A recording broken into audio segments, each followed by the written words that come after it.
सभी जय श्री राम, राधे राधे। मैं ईशा पुत्री अशोक कुमार अरोड़ा जी की हरिद्वार उत्तराखंड गंगा विहार कॉलोनी निकट उर्मी होटल शांति कुंज के पास से मैं बोल रही हूँ। और आप लोग मेरी वीडियोस देख रहे हैं, मेरा क्या कसूर मेरी ज़िंदगी का सच, इसके लिए धन्यवाद। जो मेरे नए व्यूवर्स जुड़े हैं वो मुझे यूट्यूब पर और एफबी पर फॉलो कर सकते हैं। मेरी पुरानी एफबी अकाउंट डिलीट करवा दिया गया है रूमा बेरी और राहुल बेरी के माध्यम से, और कुछ अन्य भूमाफिया और देह व्यापारी लोगों के माध्यम से, और इसमें कुछ राजनीति दल भी मिले, नहीं तो इनके बिना कैसे हटा दिया जा सकता है। मेरा अकाउंट एफबी का हटा दिया था क्योंकि उसमें मेरे ज़िंदगी के सच के 80 पार्ट्स रियलिटी बन चुके थे।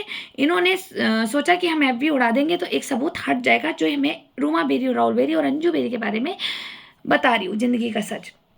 लेकिन मुझे पता था कि ये डिलीट करेंगे, तो मैंने एफबी एक और बनाई है, न्यू एफबी है, आप उसमें जाके फॉलो कर सकते हैं मुझे।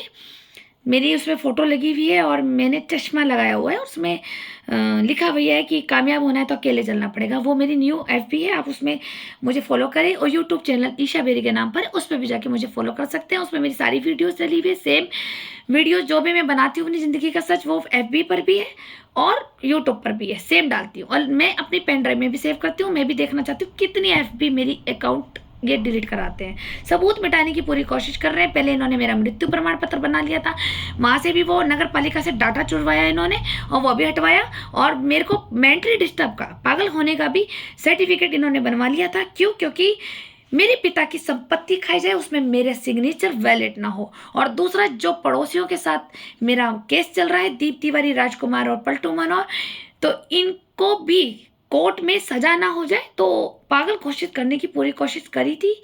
शंकर अग्रवाल भूमाफिया का भी चल रहा है, तो वहाँ पे ये सर्टिफिकेट बनवा करके वहाँ पे ये दिखा रहे थे कि मैं पागल हूँ और मैं आए दिन रिपोर्टें करती हूँ।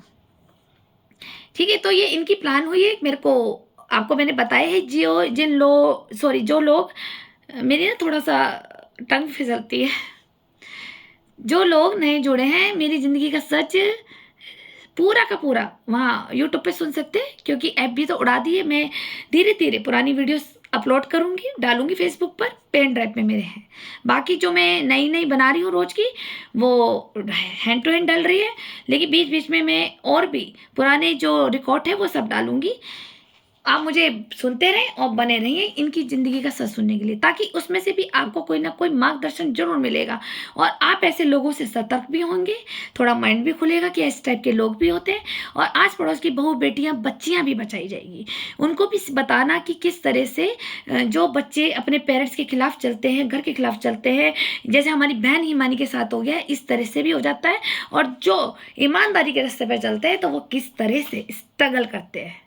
ठीक है, आप मेरा एग्जांपल दे सकते हैं। चलिए मैं आपको बताती हूँ। मैंने अब जिन्होंने अभी मेरा क्या कसूर मेरी ज़िंदगी का सच पार्ट 83 सुना है, जिसमें मैंने बताया था कि राहुल बेरी जी के साथ मेरी सास रूमा बेरी ने बोला था कि इनके साथ हम बिस्तर होने के लिए, ताकि हम बिस्तर समझ गए ना आप, शारीरिक संबंध बनाने के लिए, ताकि मैं उनके साथ ये एक जिस्म का खेल खेल करके और मैं उनकी वीडियो बना के लेके आऊँ, और ताकि हम सास बहू मिल करके इनकी अंजू बेरी और राहुल बेरी की ज़िंदगी बर्बाद कर सके, इन्हें टॉर्चर करके। अब यही बात जब मैंने जेठानी को बताई, तो जेठानी ने भी ये बात मेरी सास को आकर के बता दी और अपने आप को अच्छा बता दिया, मुझे नीचा दिखा दिया। सिर्फ कारण क्या था?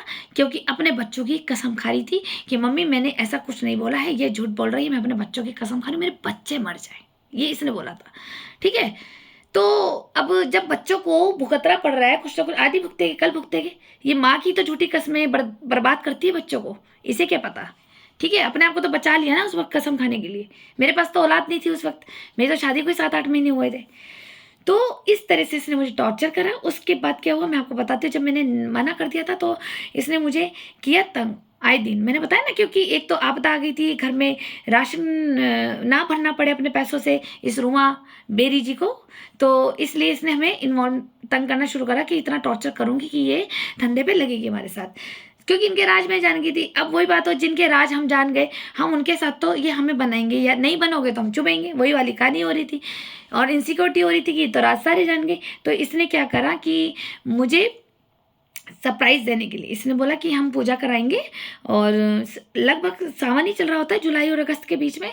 इसने मुझे बोला कि पूजा कराएंगे हम, तो सामान ले आइयो बाजार से। मैंने कहा ठीक है, जरूर लेंगे हम। और ने कहा कि रुद्र अभिषेक कराएंगे। मैंने कहा ठीक है, कराएंगे। और उस वक्त इसने कहा कि फिर देख, पूजा में ना अंजू और राहुल सबको बुलाना पड़ेगा, हेमा और गौरव को भी। मैंने कहा तो आपका घर है, जैसे मर्जी बुलाओ, आपके बच्चे हैं, अच्छी बात है, परिवार मिलकर ही पूजा कराता है। उस वक्त इतनी मीठी बन गई, इतनी मीठी बन गई, शायद भी क्या चीज़ होगी। इसने मुझे बड़ा प्यार से करा कि कोई बात नहीं, और फिर मेरे सामने फ़ोन करा इसने, अंजू को फ़ोन करा, अंजू भाभी को, कि अरे मैं तो तेरे को एक सरप्राइज़ दूंगी, चिंता मत करियो, ठीक है। मैंने कहा अच्छा, ये पूजा का सरप्राइज़ देगी? हाँ, अरे तो देखियो भी, मैं तेरे को सरप्राइज़ देने वाली हूँ, चिंता ना कर। और उस दिन ना राहुल का भी वो है जन्मदिन। जी हाँ, 2 अगस्त को जन्मदिन था राहुल बेरी जी का, कि राहुल बेरी जी का जन्मदिन है, और यहाँ पे हम ना इसको सरप्राइज़ दे देंगे, पूजा भी हो जाएगी, ये आए ना आए, लेकिन अंजू तो आई जाती है अपने बच्चों के साथ। इसने ये बोला। मैं कहा ठीक है, आपका घर है, मैं कौन हूँ, मैं तो एक नौकर हूँ। जी हाँ, ये नौकर ही तो बनाने के लिए लाई थी, हमें धंधे पे लगाने के लिए। हाँ, हम दोनों बहनों को धंधे पे लगाने के लिए, और दूसरा नौकर बनाने के लिए। क्यों? क्योंकि जब हम धंधा करेंगी तो फिर हमें कोई नहीं समाज स्वीकारेगा, राइट। हमें समाज भी मारेगा, पब्लिक भी मारेगी, रिश्तेदार भी मारेंगे, हमारी शादियाँ नहीं होगी। मेरी तो होगी थी, मेरी बहन की नहीं होगी, तो हमें कौन रखेगा? तो एंड में मैं अपने कोठे में रख लूँगी, रूमा का कोठा, 11 नंबर गंगा विहार, ठीक है। इसने ये प्लान बनाई थी। और उसके बाद इसकी ज़िंदगी जब कोई नहीं होगा, मेरे पास ही रहेगी, फ्री की नौकर भी रहेंगी, पर्सनल मैड रहेंगी पूरी, दोनों मेरी ये दोनों नौकरियां करेंगी। और अगर बड़ी बहन यानी ईशा मेरे साथ रह रही है, काके की बीवी, तो हिमानी को भी हम धंधा लगा के इसकी ज़िंदगी बर्बाद कर देंगे, शादी भी नहीं होनेगी, और जगह जगह धक्के खाएगी, कोई रिश्तेदार नहीं स्वीकारेगा, अकेली रहेगी तो वहाँ मैं लड़के पहुँचा दूंगी मारने के लिए। तो इसने, और नहीं तो फिर इसकी बहन को क्या करेगी, जब ये डरेंगी दोनों बहनें, तो इसकी एक बहन को मैं अपनी बहन के घर भेज दूंगी, नौकर बना करके, मधु खुराना जी के घर या फिर कंचन आंटी के घर। जी हाँ, ये इसकी बहनें भी हैं, इसकी बहनें हैं दिल्ली में, जो सब तमाशे देखती है चुपचाप। पता है ना अपनी बहन के कारनामे इन सबको। तो इन्होंने इस मकसद से शादी करी थी कि पिता की संपत्ति फ्री मिलेगी, दोनों बेटियों को हम लेके आएंगे, क्योंकि एक इसका शौक मिजाज धनराज सेठ है, जिसकी नज़र हम पे थी। उन्होंने कहा कि ये हमें इसके बाप के प्रॉपर्टी खानी है, तो तेरे आंगन में तो चिड़िया उतारनी पड़ेगी। इनने कहा ये चिड़िया भी तुम्हें दी जाएगी, पहले चिड़िया उतारो। तो अब चिड़िया उतारो, तो वो चिड़िया उतर गई इनकी महफिल में, क्योंकि राहुल बेरी जी और रुआ बेरी जी का उठना बैठना पालीवाल धर्मशाला में था, क्योंकि वहाँ माँ लक्ष्मी टूर एंड ट्रेवल्स था, वहाँ अच्छी खासी जूर चपाटी, और मुझे धमकियाँ भी दी जाती थी इनके नाम से। वही धमकी राजकुमार देता था मुझे पालीवाल जी की, वही धमकी दीप तिवारी जी देते थे मुझे, वही धमकी, और पालीवाल जी का ही नाम लेके लेते थे। अब पता नहीं कौन से धनराज सेठ है और जिनकी ये धमकियाँ देते थे। बाकी तो मुझे सब पता ही है रोमा जी के कौन कौन से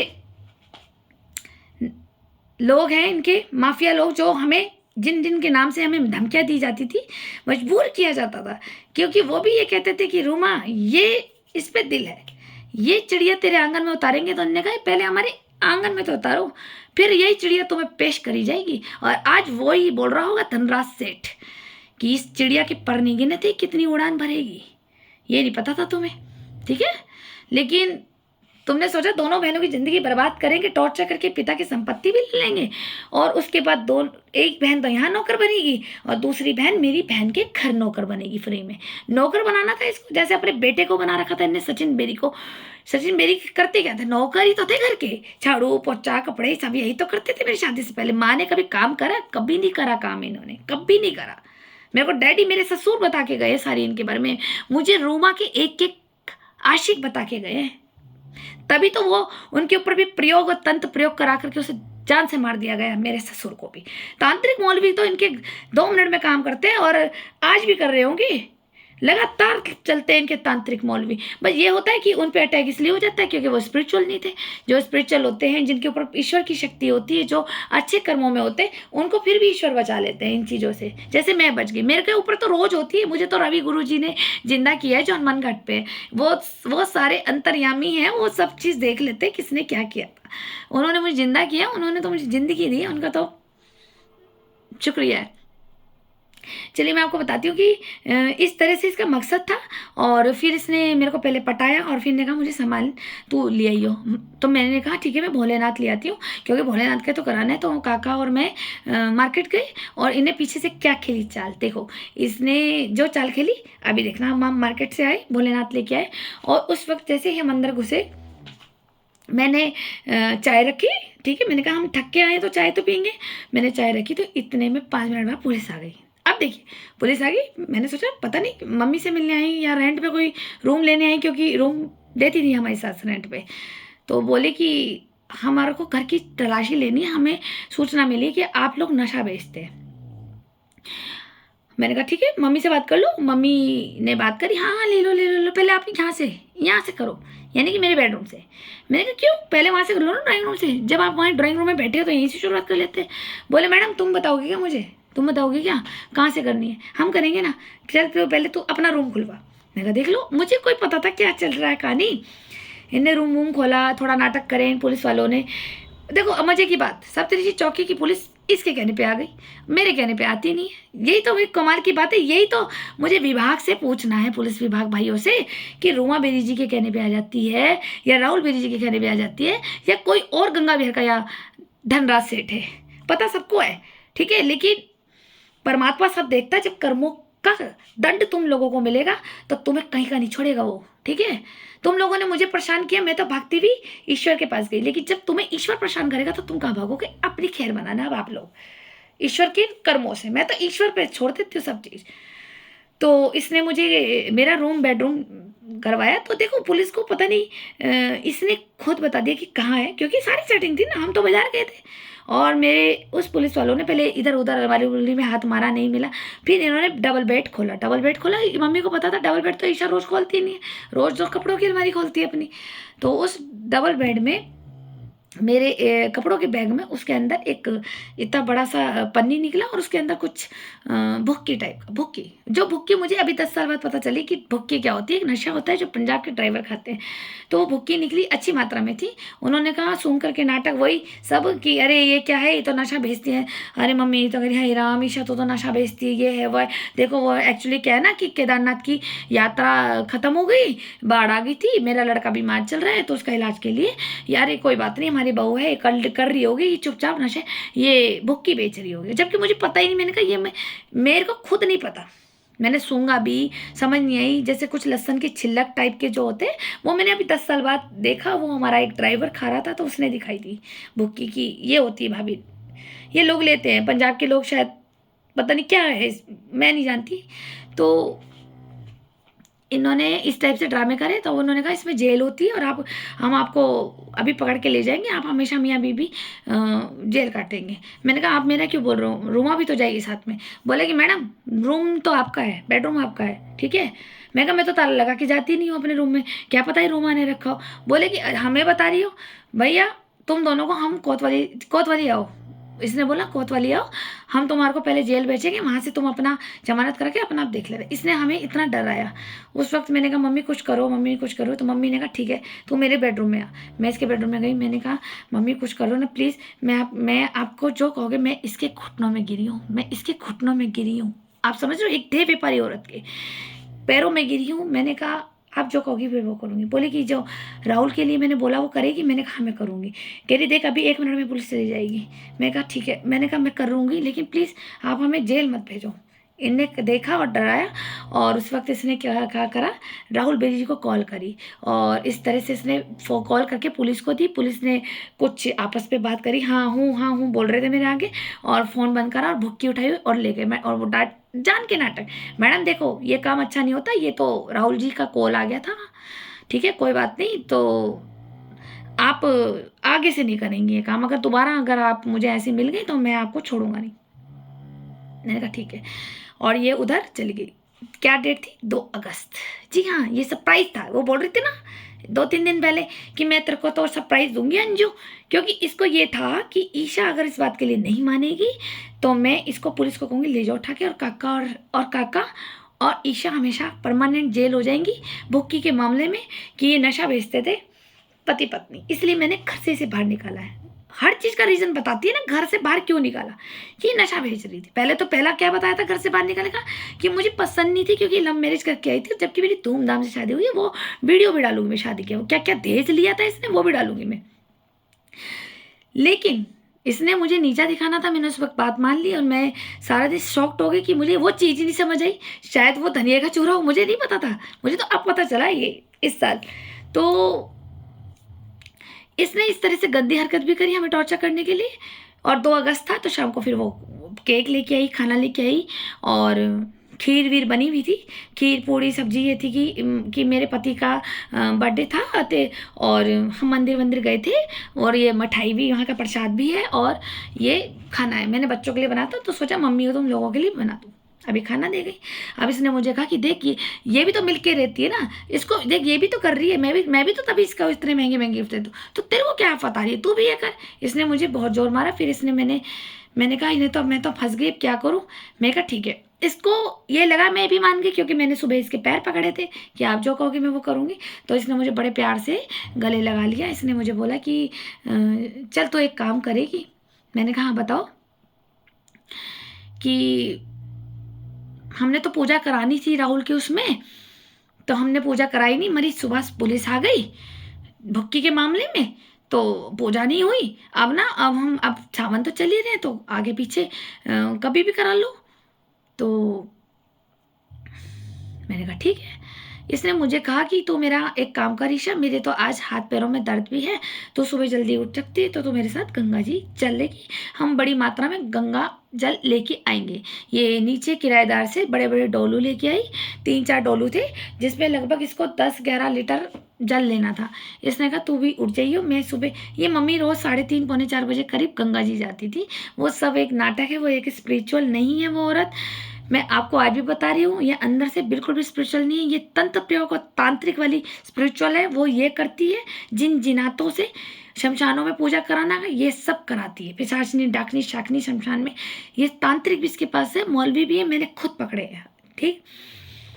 लेकिन इसने मुझे कहा कि हमें गंगा जल लेके आना, तो सुबह मेरे साथ चलेगी। मैं सुबह जल्दी उठी और मैं इसके साथ डोलू लेकर पीछे लेके गंगा जल लेने जा रही थी। ठीक है। और जब गंगा जल हम लेने जा रहे थे, जैसे ही हमने डोलू भरा तो इसने तो नाटक करा, अरे मेरे तो कमरे में बहुत दर्द हो रहा है ईशा, ला एक डोलू मैं भर ले, तू एक तू भर ले। 4 डोलू थे हमारे पास। तो जैसे मैं भरी तो इनने मुझे पीछे से दे दिया धक्का। ठीक है। इसने मुझे दिया पीछे से धक्का। उस वक्त बरसातों का टाइम होता है, जुलाई अगस्त का, तो पानी का भाव भी अच्छा होता है, काफ़ी गहराई होती है पानी में। इसने जिस जगह मुझे धक्का दिया था, जिस जगह मैं जहाँ से बची हूँ, और मेरे पैर में चोट पे आ गई थी, क्योंकि जब इन्हें मुझे धक्का दिया तो वहाँ नीचे गंगा जी में काफ़ी मात्रा में पत्थर है। वो पत्थर मेरे लग चुका था और वो निशान मेरे आज भी है। तो इसको ये नहीं पता था कि मुझे तैरना आता है। मुझे बचपन से तैरना आता है। ये मेरे, क्योंकि मेरा घर हनुमान घाट पर है और मैं बचपन से खूब गंगा जी नहाई हूँ, सहेलियों के साथ, आस पड़ोस के साथ। तो मुझे बचपन से तैरना आता था। कहते हैं ना कुदरत पहले ही वो चीज़ सिखा देती, क्योंकि ये मेरे साथ होना था। तो कुदरत ने मुझे बचपन से ही सिखा दिया था मुझे स्विमिंग करना, तो मुझे तैरना आता था। जब इसने मुझे धक्का दिया तो मैं घबराई नहीं, और मैंने महादेव महादेव महादेव पुकारा, और मैं उधर की तरफ न करके मैं इधर को मैंने हाथ पैर चलाए जहाँ से मैं बच सकती थी, उधर बचा के। ज़्यादा नहीं बही, थोड़ा सा चली, वहाँ चल रही थी, वहाँ लगी हुई थी साइड में किनारे में झाड़ियाँ। आप वो जगह मेरे साथ देख सकते हैं आकर। बरसातों में तो बहुत लंबी हो जाती है, मैं आपको दिखाऊंगी। वो गंगा जी में भी लहराती रहती है। इतनी बड़ी थी वो, शायद वो कुशा टाइप की थी, वो बहुत तेज धार वाली झाड़ियाँ थी। और मैंने अपने आप को उस तरह से प्रेशर किया कि मैं वहां तक पहुंचूं। मैंने किया, क्योंकि इतनी दूर ये बीच में फेंक नहीं पाई। इन्हें सोचा कि बह जाएगी, इसे ये नहीं पता था कि मेरे को तैरना आता है। इन्हें सोचा यहीं पास में धक्का दे दूंगी तो ये तो फ्लोर तो बहुत तेज हो रहा है गंगा जी का, तो ये बह जाएगी। उस दिन तो फिर मैंने अपने आप को बचाया और एकदम मैंने वो हाथ में आ गई। कहते हैं ना महादेव ने हाथ दिया, तो वो महादेव का ही हाथ था घास के रूप में। मैंने पकड़ा और ये मेरे ऊपर हंस रही थी, कह रही थी ना अब तू जिंदा ना तेरे सबूत जिंदा। ठीक है, बला टली। और इसने इस तरह से मुझे बोला कि देख मैं सबूत ना रखा करती, आज तो अब गई, देखती हूँ मैं भी तू कितनी देर तक घास भेज, घास भी जब टूट जाएगी तो अपना भेजेगी। उस वक्त मैंने ना पुकारा किसी को, क्योंकि कोई नहीं था। सुबह के 3:45 बज रहे थे, कोई नहीं था घाट पे। 1-2 थे भिखारी, वो सो रहे थे, और वो भी इतनी दूर सो रहे थे उस पेड़ के नीचे कि मेरी आवाज़ उस नींद में पहुंचती नहीं पहुंचती। मैंने सिर्फ किसे पुकारा, हर हर शंभू, हर हर शंभू, हर हर शंभू, हर हर शंभू। शंभू ने मुझे उस घास से पकड़ रखा और ये फटाफट भागी, और ये ऐसी तेजी में भागी जैसे मुझे लगा कि इसका कोई खड़ा था जिसके साथ ये भाग करके स्कूटर गाड़ी से ये घर पहुंचेगी। और हर हर शंभू करके मैं वो निकल के आ गई। टेक्निक थी ना, बचपन से नहाई थी, गंगा जी में तैरना सीखा, और वो उस तरह से मैं निकल के आई। देखिए मेरी इसके नाम की एनर्जी भी ना मुझे धक्का दे देती है। मैं भीग गई थी। मैं फिर वो पैदल पैदल पैदल घर आई, क्योंकि इतना रास्ता तो मेरे पति ने मुझे दिखाई दिया था। शादी के 7-8 महीने कभी कभी हम लोग मंदिर जाते थे, तो मैं पैदल पैदल घर आई और मेरे हस्बैंड सो रहे थे। मैं घर पहुंची तो ये बाथरूम में थी, ये बाथरूम में थी क्योंकि उस वक्त घबरा रखी थी कि आज कोई पकड़ी ना जाऊं। ये अंदर वहाँ पीछे जाके अपना रूम में मुँह हाथ धो रही थी पीछे, इसका पर्सनल बाथरूम था वहाँ बेड के पीछे। मैं अंदर गई, मैंने अपने पति को दिखाया कि मैं भीगी हुई हूँ। मेरे हस्बैंड भी कह रहे थे कि अरे तू कहाँ से निकल के आ रही, बेडरूम तो इधर है, तू इधर से आ रही। मैंने कहा हाँ, मैं गंगा जी गई थी। तो बोले कि गंगा जी गई थी तो कपड़े लेके जाती है ना नहाने। मैं कहा मैं नहाने नहीं गई थी, तुम्हारी मम्मी ने मुझे धक्का दिया। ये बिलीव नहीं करे, ये तो करते नहीं थे कि ऐसा नहीं होता, ऐसे हो जाएगा क्या, ये वो। उधर से मम्मी आ गई तो मम्मी डर गई। मैंने कहा देखो ये आई ना, ये भी देखो घबरा रखी है। मैं कहा इसने मुझे धक्का दिया है। बहस हो गई। वो कह रही नहीं ये तो झूठ बोल रही है। खूब हुई। और वो डोलू जो ये 4 थे ना, तो वो 2 डोलू अपना वहीं छोड़ाई। मैंने कहा देखो वो सबूत वहाँ पड़ा हुआ है, ये सबूत छोड़ा था इसने। कहते हैं ना चोर गलती करता तो सबूत छोड़ता, क्योंकि खुद से 4 डोलू तो उठे नहीं। अब जो डोलू मेरे को भर रही थी, तो वो डोलू तो वहीं रह गए थे ना जो मैंने से एक भर के दिया। और इतने में जब मैं दूसरा भरने लगी तो इन्हें मुझे धक्का दे दिया। अब वो उस भागा दौड़ी में इन्हें 2 डोलू उठाए, दोनों हाथ में 2 ही आए, 2 वहाँ रह गए।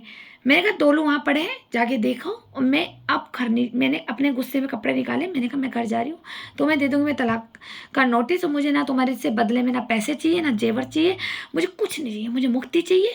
मैं जा रही हूँ अपने घर। ये मेरा लास्ट दिन था, 6 अगस्त। 6 अगस्त को पूरी रात हमने पूरा दिन कटने के बाद जो सुबह के 4 बजते हैं, ये उस दिन का दिन है। 6 अगस्त पूरा आप समझ गए ना, काटने के बाद रात के 12 बजे के बाद जो सुबह के 3:45 बजते हैं, वो दिन है 4 पौने 4 के बीच में।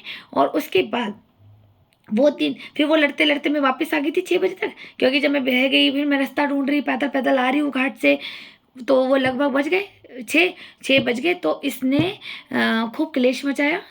हमारे किराएदार भी गवाह है उस चीज़ के लिए कि मेरे को गंगा जी में डाल दिया था। इसके आईपीएल वाले, जहाँ आईपीएल चलता था, मैंने बताया ना कि ये आईपीएल भी खेलती थी। जिन लोगों को नहीं पता वो मेरी यूट्यूब सारी सुने जा करके, यूट्यूब पे मैंने सब जिंदगी का सर डाला हुआ है। तो इसने सबको वो दिखाया। वो एक ऊपर किराए पे वो भी रहती थी, उस महिला ने भी समझाया आंटी ऐसे कैसे कर दिया। चलो आपके लिए तो बहुत ही आपको पसंद नहीं थी, लेकिन एक बीमार माँ की बेटी थी, एक छोटी बच्ची इसकी बहन है, उसकी तो ये सर पे जिम्मेदारी थी। लेकिन हिमानी सुन ले, ठीक है। तो मम्मी ने मुझे गंगा जी में फेंक दिया था। 7 रूमा बेरी कोठा बाई, 11 नंबर कोठा, गंगा विहार कॉलोनी। इसने बोला तू खत्म, सबूत खत्म। और मेरे मरते ही तो हमारी माँ भी सड़क पे होती या पागल खाने होते, और तुझे भी जीपी रोड दिल्ली, जहाँ ये गंदी गंदी जगहें लड़कियाँ भिजवाती है ना, ये तुझे वहाँ बंद करा देती और पीछे सारा मकान हड़प लेती। इसकी ये प्लानिंग थी सारी, ठीक है। लेकिन मुझे भगवान ने बचा लिया। इसे कहते भगवान की शक्ति, इसे कहते पिता का साथ। उसने मुझे ऊपर से साथ दिया, मेरे पिता ने मुझे। मैं क्यों कहती हूँ कि मेरे पिता मेरे साथ है, क्योंकि उन्होंने मुझे हर जगह से बचाया। उस दिन जब 6 अगस्त था, वो डेट पे कभी नहीं भूलती, जब सुबह के 3:45 बजे हुआ, 6 बजे घर आई और 7 अगस्त लग गई।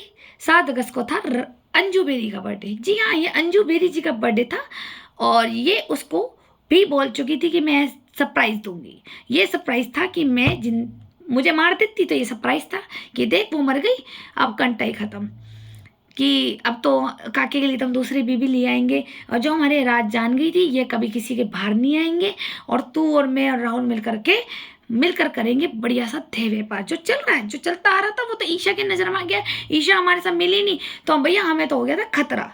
जब से खतरा होता है इंसान उस पर तो वार करता है। तो इसने मेरे को गंगा जी में फेंका। वो दिन नहीं मैं भूलती, मुझे 6 तारीख से नफरत है। 6 और 7 और एक ये 2, ये मुझे ऐसी तारीखें चुभती है ना हर महीने की, वो पल वो याद आता है। और अच्छा हुआ कि मुझे बचपन से तैरना आता था। उस फ्रेंड्स का भी, जो हमें खेल खेल में तैरना सिखाती थी मेरी फ्रेंड, ये इच्चो, रेखा, मंटू भैया, ये सब हम बचपन में छोटे थे तो हम एक दूसरे का हाथ पकड़ पकड़ के तैरना सिखाते थे। वो तैरना आज काम आया क्योंकि उस सृष्टि ने मुझे 20-25 साल पहले तैरना सिखा दिया था कि तेरे साथ ये होगा। तो हर चीज़ जो प्रगति सिखा देती है ना, वो एक ना एक दिन कभी ना कभी काम आती है। तो वो काम आ गई। मुझे तैरना आता नहीं आता तो ये जिस तरह से इसने मुझे फेंका, मैं तो आगे भेज जाती ना, पता भी नहीं चलता सुबह 4 बजे। और फिर सुबह ये कहती है अपने बेटे से, वो मेरे परिवार से भी, कि वो तो भाग गई, वो तो घर छोड़ के भाग गई, हमें नहीं पता कहाँ भाग गई, पता नहीं कहाँ हुआ, क्या पता काके ने टॉर्चर करा था इसलिए गंगा जी में कूद गई, अपना मर गई। अगर मेरी लाश मिल जाती तो कहते तो कूद गई, अपना परेशान हो गए। और नहीं मिलती तो फिर कहती भाग गई अपने यार के साथ। उधर मम्मी को मेरे पागल खाने पहुंचाने की पूरी हो गई थी, बहन को देवे पारी दिल्ली रोड, जीपी रोड, वहाँ बंद करा देती है लड़कियों को। जी हाँ, तो इसने इसको ये सोच रखा था। फिर उसके बाद ये वहाँ से छुड़ा के लाती, वहाँ से छुड़ा के लाती तो अपने घर में रखती, क्योंकि अपने पिता का घर तो वैसे ही रूमा बेरी हड़प लेती, राहुल भी हड़प लेता। तो फिर ये लड़की कहाँ जाती, या तो वहीं रहती दिल्ली जीपी रोड पे, या फिर पुलिस की जेल में, या फिर रूमा की जेल में। तो रूमा तो फिर लेके ही आती, क्यों? क्योंकि इसको अपना तो बुढ़ापा संभालना था, धंधा भी कराना था, बहन से धंधा करा के कमाई भी खाती, और उसके बाद इसको टॉर्चर करती और घर का सारा काम लेती नौकरों की तरह।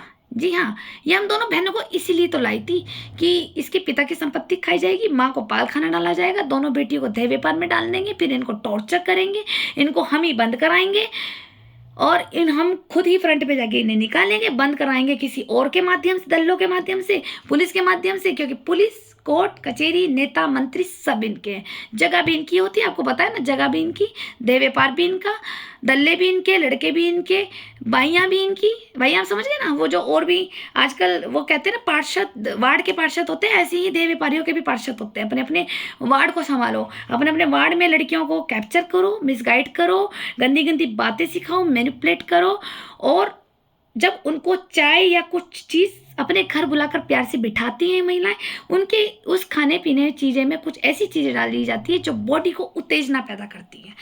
ये रुआ बेरी करती हैं, ये चीज़ें देती हैं, और जब बॉडी के अंदर उत्तेजना पैदा आएगी होगी तो क्या होता है, एक मानसिकता शून्य हो जाती है, जो हमारा माइंड होता है वो शून्य हो जाता है, और हमें इच्छा जाग जाती है, एक इन चीज़ों को करने के लिए लत लग जाती है। तो ये इन चीज़ों को ये चुपचाप मिलाती है, प्यार से बुलाएगी लड़की को, और बेटी ये तो मेरी ये है ना, इस तरह से आए वो भी, अरे आंटी तो बहुत अच्छी है, उन्हीं आंटी, वही आंटी इनकी चाय और लिक्विड में वो चीज़ मिला देती है, क्योंकि कुछ लोग ऐसी चीज़ें दवाइयाँ देते हैं। वो अभी एक खन्ना जी से भी लड़ाई हुई थी, वो भी इनके कुछ ना कुछ मेरी सास से संबंध है, आगे वीडियो डाला जाएगा। अभी मेरी लड़ाई हुई थी इसकी मार्केट में, क्योंकि मेरी बहन का वहाँ उठना बैठना ज़्यादा है, जिसकी खबर मुझे नहीं दी जाती ना, बहन से बोलने देती, क्योंकि बहन अगर मुझे मिल जाएगी तो मुझे सच बता देगी कि हुआ क्या था, ठीक है, और उसको भी सच पता लग जाएगा। हम दोनों बहनों को मिलने नहीं दे रहे कि ताकि ना उसको सच पता लगे, ना मुझे सच पता लगे, ना मुझे पुलिस सपोर्ट कर रही है, ना कोई मंत्री सपोर्ट कर रहा है,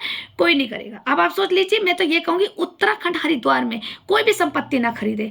बाहर के लोग आकर के यहाँ संपत्ति खरीदते हैं, क्या करेंगे? आप यहाँ पे घर बसाएंगे, आपकी बहू बेटियों को कैप्चर करेंगे, देह व्यापार में लगाएंगे, टॉर्चर करेंगे, नशे देंगे, उनको देह व्यापारियों में डाल देंगे, ठीक है, आपकी ज़िंदगी बर्बाद करेंगे। और अगर आप यहाँ पे लंबे समय से ताला लगा के चले जाएंगे तो आपके ताले तोड़ करके यहाँ के वो माफिया लोग प्रॉपर्टी को कब्जा लेते हैं। और मैं तो ये कहूँगी हरिद्वार के क्षेत्र में तो अपनी बहू बेटी भी मत भेजना बहू बनाने के लिए, पूरा नाश हो रखा है, क्योंकि यहाँ मंत्री संतरी कोई भी पुलिस विभाग कोई मदद नहीं करता। बस मेरी जैसी महिलाएं फंसी रहती हैं और बर्बाद हो जाती हैं। या तो इनके आगे घुटने टेक करके इनके बिस्तर गर्म कर दो, इनके आगे झुक जाओ, या अपनी प्रॉपर्टी दे दो, या जान से मर जाओ, या गोली से मार दी जाएगी, बदमाशों की धमकियाँ, यही चल रहा है यहाँ पे हरिद्वार में। कोई सत्ता काम नहीं करती, ये तो मुझे दिख गया अब, ठीक, तभी तो मुझे आज वीडियो बनानी पड़ रही है। आप सोचिए ना, मेरे को अपने ही पिता के घर में जाने की परमिशन नहीं है, और ताले लग रहे हैं वहाँ 3-3।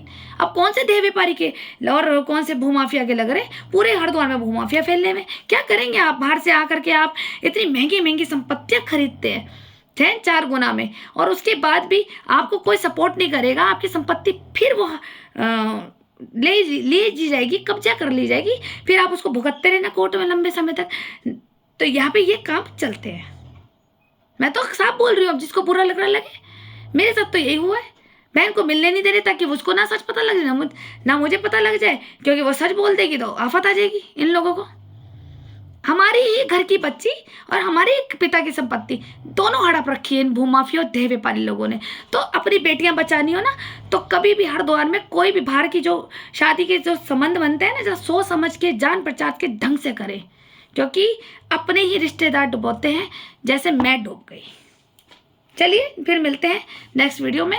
और उसी 7 अगस्त को मैंने घर छोड़ दिया था, रूमा बाई का 11 नंबर कोठा छोड़ दिया था, क्योंकि जब इनने मुझे गंगा जी में धक्का दिया था, तब मेरे पति ने उसी दिन भी सुबह 10 बजे लड़के बुलवाए, जो गरीब लड़के होते हैं लेबर, उनको पैसे देकर के सामान उठवाया। तब मैं मकान नंबर 18 में आई, जिसमें मैं रहती हूँ। इसके आगे मैं बताऊंगी कि अब क्या मकान नंबर 18 से आगे का कैसा रहा स्ट्रगल। मेरे पीछे लगाए थे दीप तिवारी, राजकुमार और पलटू मनोहर की इन सबकी फैमिलियां मुझे टॉर्चर करती आई हैं, मेरे साथ बदतमीजी करती आई हैं और मेरे पे हमला करती आई हैं, जिसका मेरे साथ कोर्ट पे केस चल रहा है। मैंने कोर्ट पे केस डाल दिया था एंड में, क्योंकि यहाँ पे कोई सरकार मेरी को मदद नहीं कर रही थी, ना कोई पुलिस डिपार्टमेंट। मुझे कोर्ट जाना ही पड़ा, मेरा केस चल रहा है। और आगे मैं ये बताती जाऊंगी कि कैसे कैसे प्लानिंग शुरू हुई थी इन लोगों की मकान नंबर 18 से भी, कि मुझे किस तरह से मिलकर के गंगा बिहार वाले लोगों ने मुझे परेशान किया है।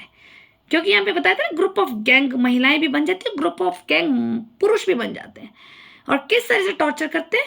आप मेरे साथ वीडियो में बने रहिए, मेरे साथ जुड़े रहेंगे तो आपको आगे का भी और सच पता लगेगा। पुरानी सारी वीडियोज यूट्यूब पे सुन सकते हैं, मैं धीरे धीरे पुरानी वीडियो फिर अपलोड करूंगी पेन ड्राइव से अपनी न्यू FB पर। चलिए फिर मिलते हैं नेक्स्ट वीडियो में, क्योंकि इन्होंने मेरी वीडियो तो उड़ाई दी थी पुराना अकाउंट में। मैं नया अकाउंट बना लिया है और अभी जो ताज़ी बना रही हूँ वो भी डाल रही हूँ, जो मेरे को पेन ड्राइव में है पुरानी वो भी डाली जाएगी।